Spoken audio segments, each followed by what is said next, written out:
Hi, friends.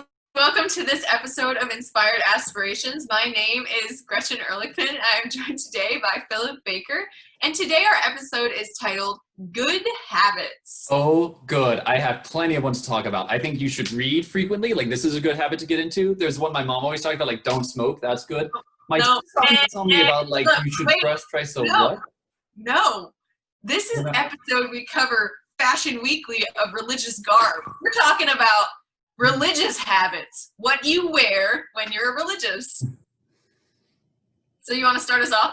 Sure. Yes, I would love to. So what the habit is precisely what Gretchen just said. It's what the religious wear. A lot of orders have habits. So like Benedictines, Dominicans, Franciscans, and there are some orders that don't, but for the ones that have habits, they choose to wear them and to have them because it's, first of all, a witness to the friar, or to the sister or to the nun. Yes, there's an evangelical dimension. Like if you see a guy walking around in an airport wearing a big white robe, you're like, that's what's up with him. So it has an evangelical dimension, but the first reason why you wear it is it's a reminder to the one wearing the habit that they have been consecrated to a different kind of life and have given their lives over to God. Not to say that reminder is not there for those orders that don't have habits, but for the ones that do, that's why they have them first and foremost. There's also the fact that I think they look cool. Like that's, I think, part of the appeal of of religious life is. You gotta like the habit. If you don't like the habit, then I don't know. I don't know. I think that there's like little things God makes all work together, but I'm partial to it. So, Gretchen, do you want to like walk through what the parts of the habit are? Yeah, so as Philip and I are both discerning vocations in the Dominican order, the Dominican habit has a lot of history to it. So it's pretty much what was intended for the last 800 years to be kind of the symbol of what a Dominican looks like.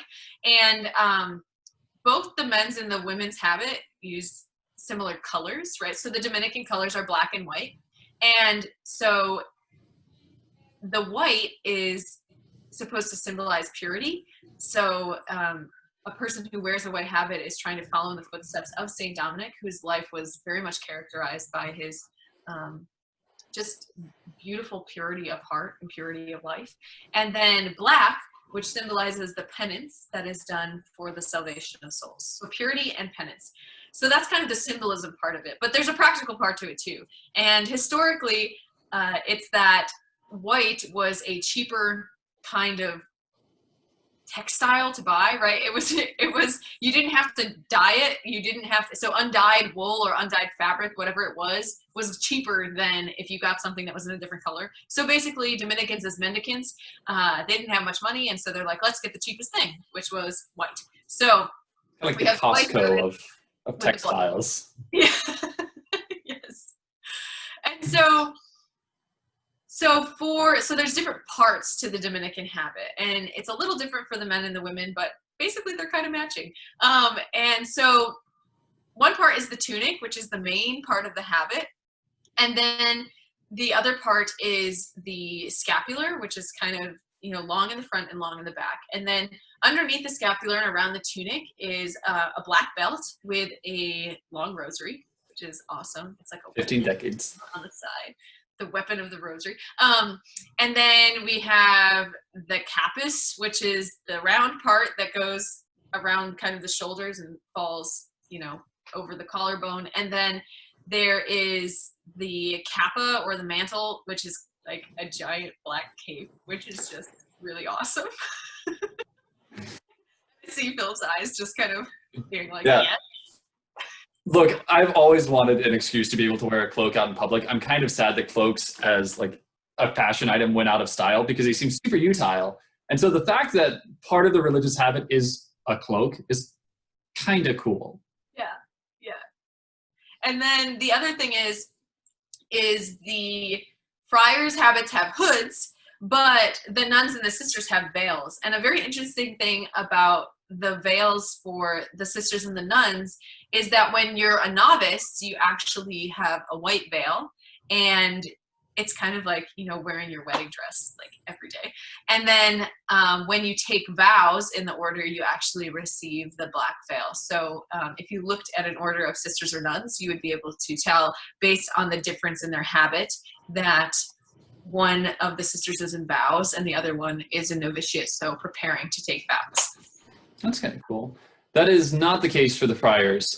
So on the Feast of St. Dominic, the novices are vested with the habit, and that's the one that they continue to wear throughout the rest of their life if they're going into profession. And in the Dominican tradition, brothers are buried in their habits. I think, I'm not 100% sure what the reasoning behind that is, but I know that the habit has a lot of meaning to the Dominican order. And part of that I want to dwell on, because I think it's really cool, is the Marian dimension of the habit. So the Dominican order has a deep devotion to our Blessed Mother. Appropriate that we're talking about this as we're filming on the Feast of the Immaculate Heart of Mary. So in addition to like the massive rosary that hangs at a Dominican side, which, you know, to stretch this metaphor a little bit further, like it hangs on the same side as like a knight might keep their sword, right? It's the weapon that we take up for the salvation of souls. But if a knight's going to go into battle, he doesn't just need a sword, he needs armor and a shield and something to protect him. And a certain kind of protection for all priests, all religious, and for Dominicans in this case, is Our Lady's protection and her prayers. And this is what the scapular symbolizes. So there's a legend in the Dominican order that one of the early members, Blessed Reginald, he was drawn to join the Dominican order. And as he was on his way to the Holy Land, he met St. Dominic, and he wanted to join St. Dominic's fledgling order.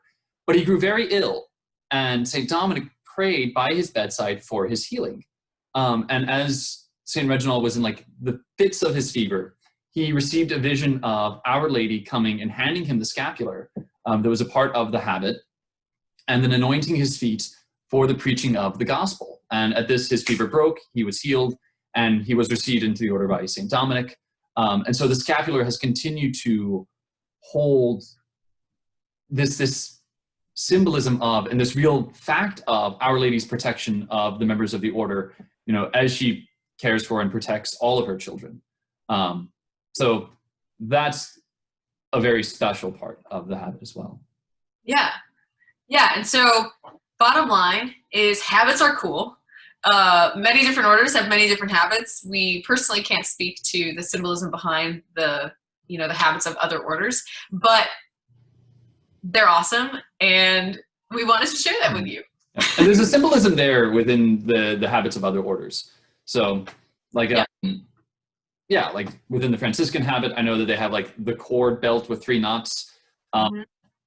I suspect those are for the 3 evangelical. Yeah, I think you. Yeah.